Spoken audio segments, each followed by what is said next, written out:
वही हरि दीन बंधु, वही हरि दीन बंधु, वही हरि करुणा सिंधु, वही हरि करुणा सिंधु, सबका प्यारा हरि का भजन करो, हरि तुम्हारा हरि का भजन करो,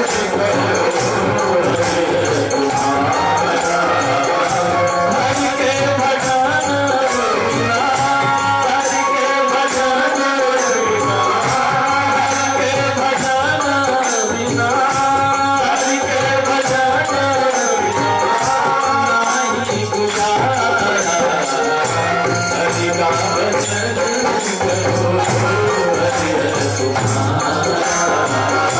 हरि का भजन करो, हरि तुम्हारा हरि का भजन करो, हरि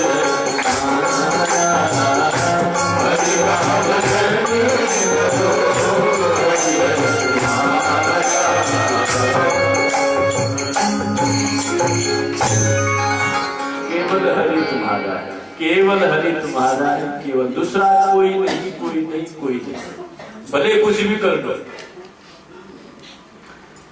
मुसीबत की बात यह है कि जो अपना नहीं है उसको हम अपना मानते हैं, और जो अपना है उसको अपना नहीं मानते। चलो ये गम भी होना, इतना थोड़ा भीतर प्रायश्चित भी हो कि आहा हमसे हरि का भजन नहीं होता, ये भी भजन हो जाता है। भक्ति सूत्र में, हमारे भक्ति सिद्धांत में तो इतनी बड़ी छूट दे रखी है, ये नहीं कि तुम भजन करो, तुमको भीतर से यह लगता है कि अरे हमसे भजन नहीं हो पा रहा है, कितना कुटिल हूं मैं, कितना पापी हूं, कितना अधीनी हूं, इतना भी प्रायश्चित आ जाए भीतर, इतनी फीलिंग आ जाए, ये भजन। मैं कह दूं श्रीरंगम साउथ में वहां के महंत थे लक्ष्मी नारायणाचार्य जी महाराज, महंत थे। भीतर एक दिन मन में भाव आया, अरे सब दुनिया छोड़ी, उस रिश्ते के लिए जाना है जिसको भजना है। फिर इस चक्कर में इस महंताई पर उलझ गए हम तो कुत्ते से भी गए गुजरे।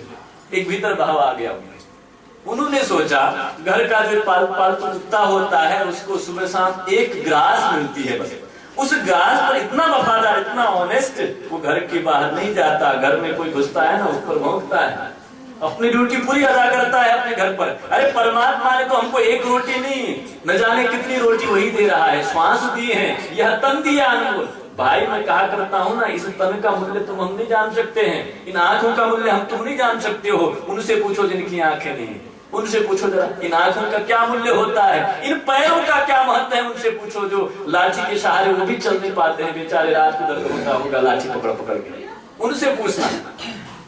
इस जीव का मूल्य उनसे पूछना जिनकी जीव नहीं, बोल नहीं पाते बेचारे।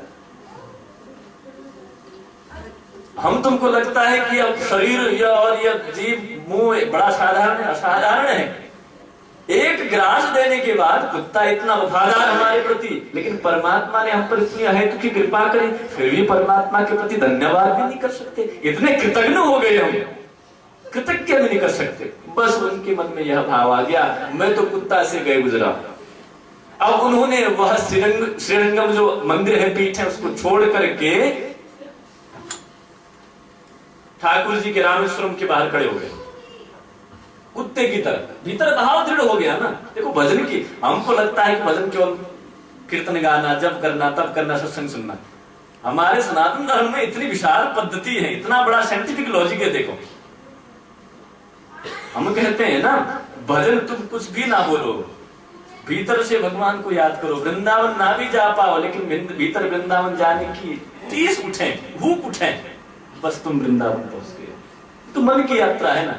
हमेशा बोलते हो मन चल वृंदावन, तू चल वृंदावन चलिए, कोई नहीं बोलता। क्या बोलते हो?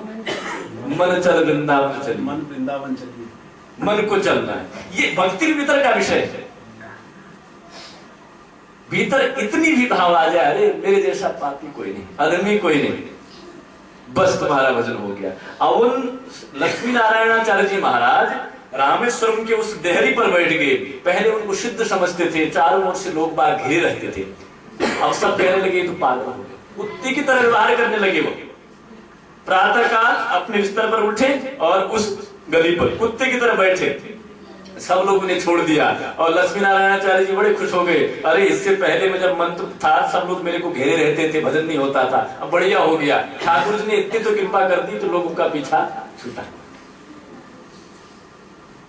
हम लोग लोगों को जोड़ने के पीछे लगे रहते हैं। तथाकथित हम लोग जो संत कहलाते हैं ना, हम लोगों की क्या होती है कि लोग जितने ज्यादा जुड़ जाए, जितने ज्यादा शिष्य बन जाए,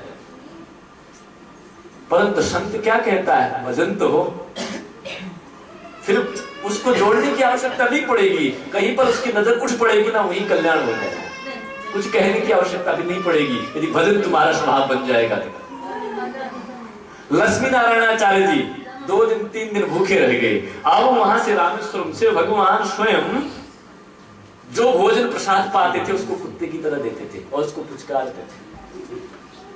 महाराज स्वयं रामेश्वरम से भगवान आकर उसके सिर पर हाथ रखते थे महाराज जी के और उनको कुत्ते की तरह ग्राही देते थे। बाद में कहा जाता है कि वह स्वदेह वैकुंठ धाम गए, उनका देह पतन नहीं हुआ।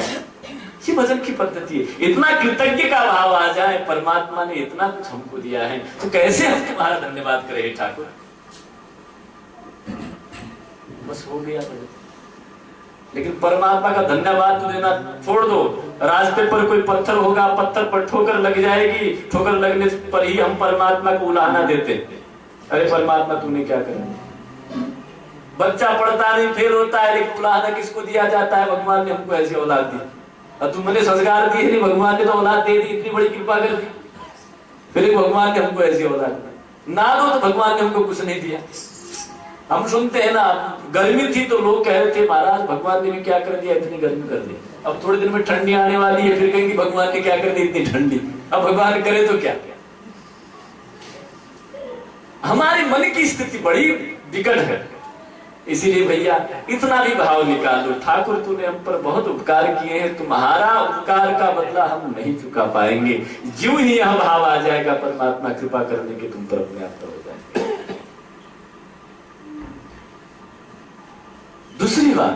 दूसरी बात यहाँ भजन की ये हो जाती है कि जो भक्त होता है, जो भजनिक होता है, अपने भीतर दीनता का भाव लाता है। मैं बहुत छोटा हूं, मैं बड़ा नहीं।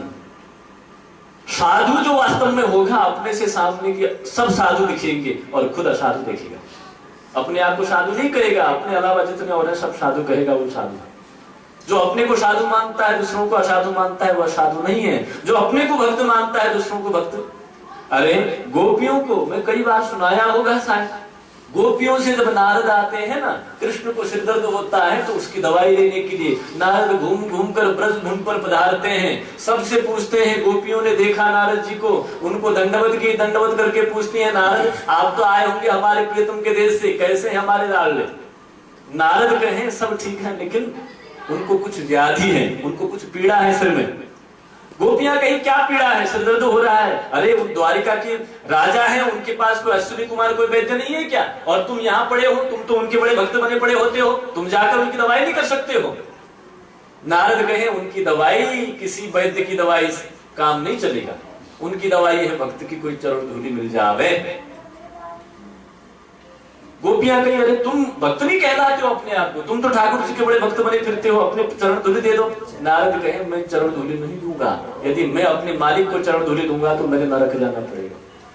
गोपियां पूछी, उनकी जो 16,108 रानियां हैं जो अंग संग रहती है नित्य 24 घंटे, जो उनकी सेवा करती है, उनकी पत्नी बनी पड़ी है, उनसे बड़ा भगत तो कोई नहीं होगा, उनसे नहीं पूछा तुमने। नारद कहती है उनको भी पूछा, उन्होंने भी यही उत्तर दिया कि वो मेरे हमारे स्वामी हैं, हम अपने स्वामी को अपने चरणों की धूलि दे देंगी तो हमको नरकगामी होना पड़ेगा। इसीलिए मैं चिंतित हूं किस भक्त को ढूंढूं। गोपियां कहीं हे नारद हम भक्त तो नहीं है, हम तो कुलटा स्त्री हैं, व्यभिचारिणी हैं, कलंकिनी हैं, अपने पति को छोड़कर ब्रज में कहावत है हमसे कहती है कि दूसरे मर्द को आंख उठाकर देखी है। लोग कहते हैं, हम नहीं कहती है कि हम भक्त हैं, हम कृष्ण की प्रिया हैं। हाँ इतना जरूर है, कृष्ण को प्रेम करती हैं, जी रही है तो कृष्ण के सुख के लिए जी रही हैं, हम उसकी खुशी के अलावा कुछ नहीं चाहती हैं। यदि हमारे हृदय में तनिक भी कृष्ण प्रेम की कुछ बूंदें हो, ले जाओ तुम बोरी भर के, हम मल लेती हैं, चरण रज बना देती हैं, इस चरण रज से कृष्ण का सिर की पीड़ा शांत हो जावे। तो उन्होंने अपने पैरों से मल मल के पूरी जो है वो रेत बना दी। वह रेत नारद ले गए, कृष्ण के माथे में लगाए। नारद पूछा, रे गोपियों, तुम कृष्ण को अपने चरण धूलि दोगी, तुम नरक में जाओगी? गोपियां कहती हैं, हे नारद, हम अपने प्रियतम के लिए लाखों करोड़ों जन्म नरक में जाना तो पड़े भी हम तैयार हैं, हम नरक ही वास करते रहे लेकिन सुखी रहे मेरा श्याम। इतनी प्रेम की पराकाष्ठा में पहुंचने के बाद भी गोपियां ये कभी नहीं कही कि हम भगता हैं। उन्होंने सदैव ये कहा, हम तो कलंकिनी हैं, हम तो कुलटा है, हम तो व्यभिचारी हैं। जबकि व्यभिचारित तो हमारे पास है। हम सोचते हैं, कहा करता हूं ना, स्त्री हमारे गांव घर की, हमारे मोहल्ले की जो स्त्री घर में तो पुराने कपड़े पहनेंगे, लेकिन बाहर जाना हो तो बढ़िया बढ़िया। जबकि धर्म का यह आदेश है, सनातन धर्म यह कहता है कि स्त्री केवल अपने पति के लिए सजे। स्त्री का सजना किसके लिए है? अपने पति के लिए है, दूसरों को दिखाने के लिए नहीं। लेकिन पति के सामने तो फटे पुराने कपड़े और बाहर जाते दूसरों को दिखाने के लिए। सब कुछ उल्टा हो रहा है आज, समझाया करना वाला। सच बात है। हम सुंदर किसके लिए? जिसको हम प्यार करते हैं ना। हम अपने आप को बेपर्दा किसके सामने करें? जिसके लिए हम जी रहे हैं। लेकिन जिसके साथ जी रहे हैं उसके लिए तो पूछेंगे हम कैसे लग रहे हैं, ठीक है नहीं ये साड़ी, ठीक है नहीं टाई।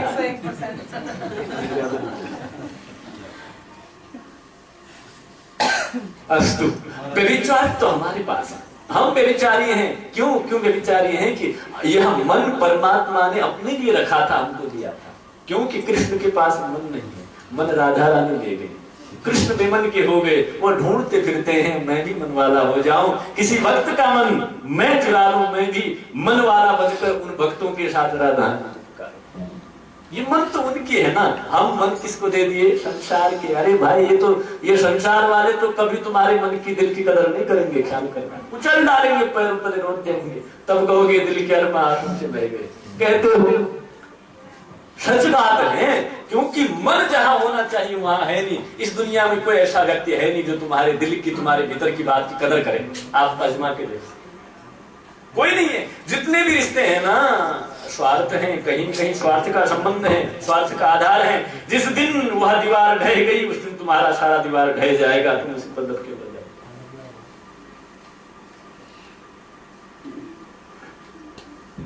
अर्थ कहने का एक है भाई, भगवान तुम्हारा एकमात्र आसरा है, भगवान तुम्हारा एकमात्र सहारा है, भगवान तक पहुंचना ही तुम्हारा एकमात्र लक्ष्य है। यही लक्ष्य है। जब तक नहीं पहुंचोगे और पहुंचने के लिए राइट वे पर कदम नहीं करोगे, गाड़ी मेन हाईवे पर नहीं ले जाओगे, तब तक तुम भटकते रहोगे इस जंगल के हवाडोल में, संसार हवाडोल में। फिर आना, फिर जाना, फिर जन्मना, फिर मरना। कभी इंसान बनोगे, फिर डिमोशन हो जाएगा, कीट पक्षी पंक्षी से फिर ऊपर आओगे, फिर जाओगे। ये तो परीक्षा है परमात्मा तक पहुंचने की। जिसने यह दरवाजा पास कर लिया, क्रॉस कर लिया, फिर नित्यानंद के सागर में सदैव आनंद, सदैव तुम्हारा प्रियतम, ना सुख है ना दुख है, बस रमते रहोगे मौज में। ना किसी खोने का गम, ना किसी पाने का सुख, ना किसी के आने का सुख, ना किसी के जाने का दुख। ये स्थिति, इसको कहते हैं आनंद। वह आनंद स्वरूप है सच्चिदानंद केवल परमात्मा। और वो परमात्मा कहां बैठता है?